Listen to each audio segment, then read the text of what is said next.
Hi guys! Welcome to Mina's Day Vlogs once again. Happy New Year everyone! Sa mga kapwa ko Filipino, manigong bagong taon po sa inyong lahat. Ken kadigitay padak nga Ilocano, naragsak ambaro at tawenyo amin apo. So for today's video guys, I will show you how we celebrate our New Year.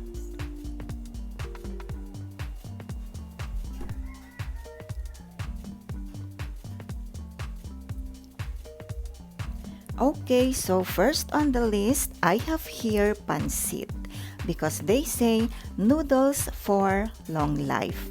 And then next, I am frying spring rolls, or we call it lumpiang Shanghai. This is for wealth and prosperity. Why? Because they say the spring rolls look like gold bars. And then next, I have here graham cake, just a little bit sweet for the family, for a sweeter relationship among the family members. And then next, I made some Ilocos tupig. So this is made from glutinous rice with brown sugar. Something sticky.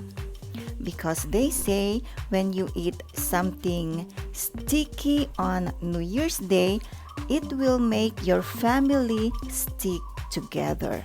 So for this one, I will bake. Next, I have some shrimps for good fortune and happiness.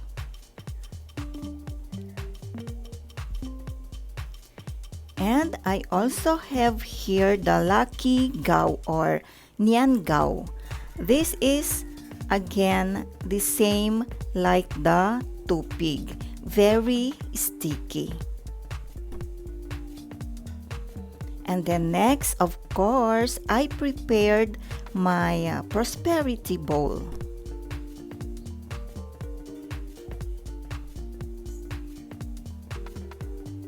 And lastly, I have my 12 lucky fruits on the table.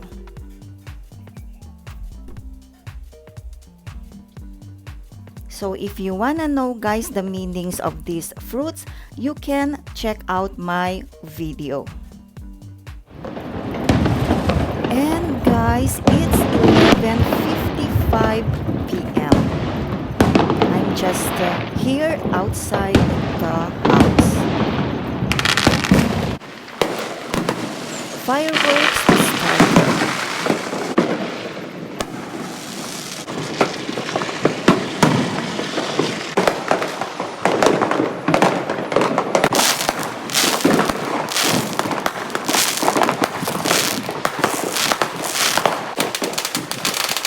And so it's already 12 midnight or morning.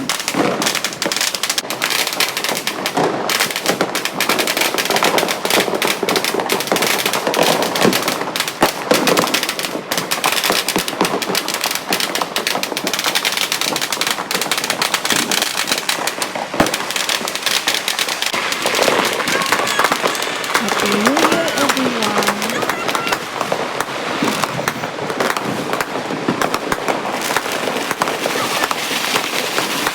I noticed guys, people lit more firecrackers this year than last year.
there you go. It's almost 1 o'clock. So the table is set.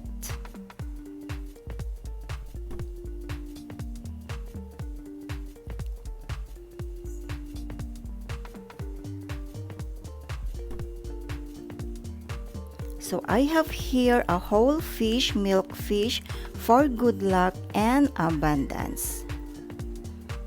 Likewise, I have some lettuce for money.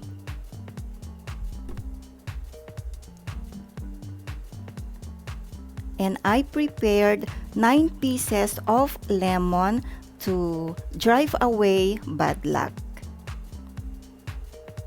So there you go. Happy New Year 2022.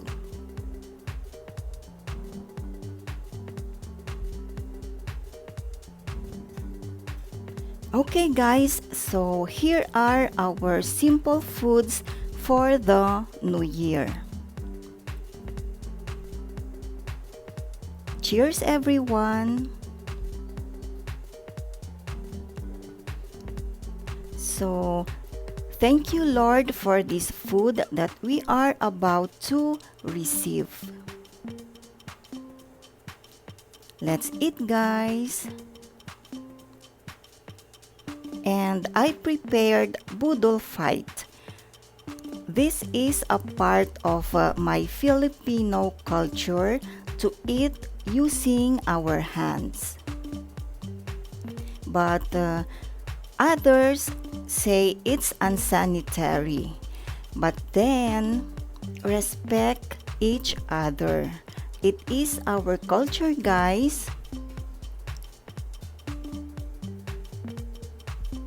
Anyway, though we are using our hands in eating, we made sure that before eating, we wash our hands properly.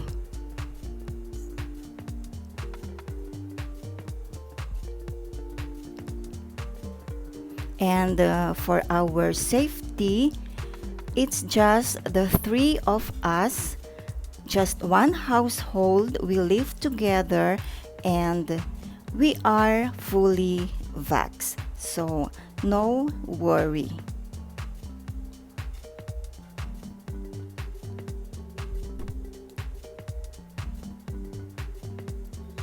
And if you may notice, we have our own bowls for the dippings. In other words, we don't share.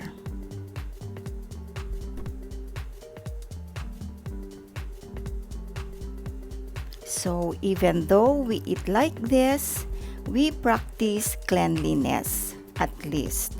So all the best guys for the year of the tiger. Okay, it's done. Mahalo for watching guys. See you again next video. Happy New Year. Bye.